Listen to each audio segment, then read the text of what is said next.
la question sous un autre angle. Toi, Stéphane, est-ce que tu penses qu'il le méritait? Parce qu'à l'heure où on se parle, ils ne sont pas libérés, les otages, en ce moment. Donc, est-ce qu'il le méritait vraiment aujourd'hui, en ce 10 octobre? Assurément non, là. Assurément non. Pourquoi? Parce que le critère, il faut que les gens comprennent aussi que le critère plus large, c'est celui où, normalement, quelqu'un qui est nommé là doit valoriser les institutions internationales pour favoriser la diplomatie et la collaboration entre les peuples. On comprend que M. Trump, au-delà là, du rôle réel qu'il a joué là, dans l'accord de paix entre Israël et le Hamas, sur le fond de sa présidence, il n'a pas favorisé la collaboration entre les peuples et encore moins de la diplomatie. Là. Je pense que son règne va être une étape charnière de la fin, ou du moins là, de la diminution du rôle des institutions internationales au niveau multilatéral. Là. Littéralement, là, les institutions internationales sont écartées. Ils sont même, dans certains cas, là, boycottés de sa part.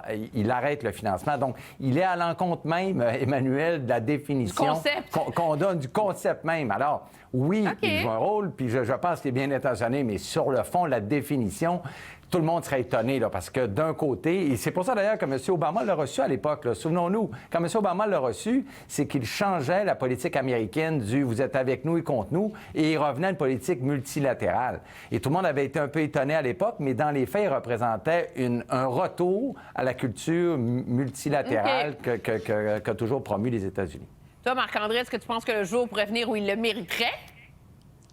Bien, peut-être l'an prochain, tout dépendamment comment, justement, ça va se passer dans les prochaines semaines. OK, malgré le 6 octobre, malgré le 6 janvier, malgré l'armée dans les rues... Oui, mais c'est ça, il y a beaucoup de... C'est ça, j'ai une liste d'épicerie, Emmanuel. Ça OK, s'en vas-y, vient. je t'écoute. Il faut que dans les prochaines heures, il faut que M. Trump soit humble. Il va se rendre dans la région, il faut arriver là avec humilité. Après ça, il faut que ça se passe... Non, mais là, j'ai une liste. Après ça, il faut que ça se passe bien, cette entente-là.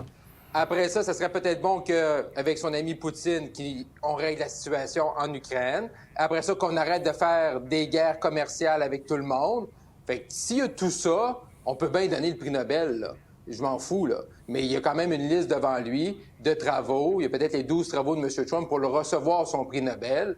Là, clairement, il est peut-être rendu à 1, 2 sur 12. Il y a encore du chemin, là. Bien, il va falloir qu'il ait le temps de faire oublier qu'il a changé le département de la Défense pour le département de la guerre, qu'il a envoyé la garde nationale dans ses propres villes. Mais moi, c'est ça qui, dans mon esprit, est comme la ligne rouge. C'est l'armée contre ta population civile. Bien, qui a menacé le Canada, le Groenland, le Panama en début de mandat. Les annexions, qu'il a annoncé vouloir faire de Gaza une Riviera.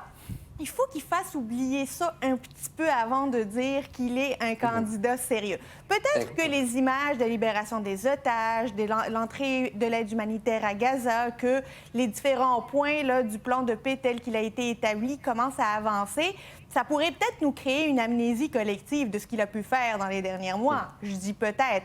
Mais il n'a pas encore raté toutes ses chances pour l'année prochaine. Mais cette année, bien, disons que notre mémoire est encore vive de ce qu'il a pu faire les derniers mois. Vous, peut-être que s'il allait faire Compostelle.